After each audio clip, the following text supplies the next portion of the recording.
Hamas के बीच जंग को 9 दिन बीत चुके हैं। हर बीतते दिन के साथ युद्ध लगातार विध्वंसक होता जा रहा है। इजराइल 3 मोर्चों पर घिरा हुआ है। एक तरफ जहां गाजा में आमने सामने की जंग चल रही है, वहीं लेबनान से हिजबुल्लाह भी जंग में कूद चुका है, जबकि सीरिया ने भी सैकड़ों रॉकेट दागकर जंग में अपनी एंट्री कर ली है।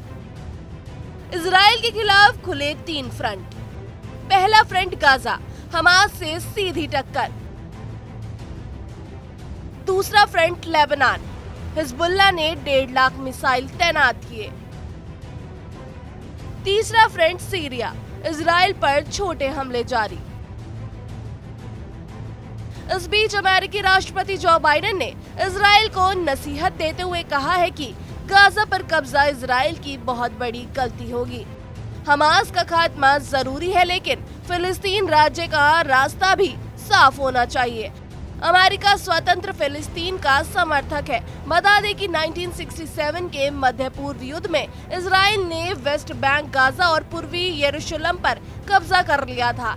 इस पर जो बाइडेन ने इजराइल को चेताते हुए कहा है कि इजराइल के लिए गाजा पर दोबारा कब्जा करना एक बड़ी गलती होगी। बाइडेन ने बताया कि हमास के हमलों में 29 अमेरिकी नागरिक भी मारे गए हैं, जबकि कई लोग घायल हैं। हमास कायरो का संगठन है। चरमपंथी आम जनता के पीछे छिपे हुए हैं। इन लोगों ने अपना ठिकाना रिहायशी इलाकों में बना रखा है।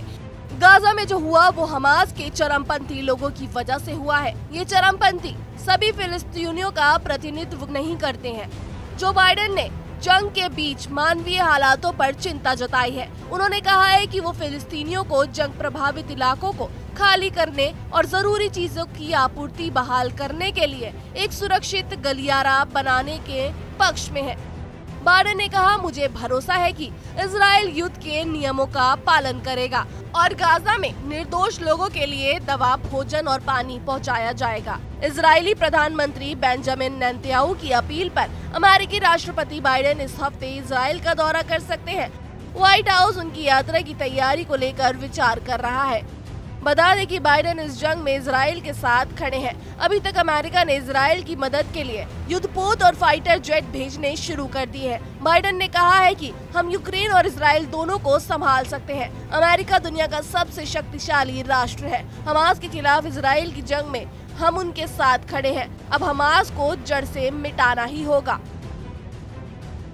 तो इस रिपोर्ट में इतना ही। देश दुनिया की तमाम बड़ी खबरों के लिए देखते रहिए TV9 भारतवर्ष।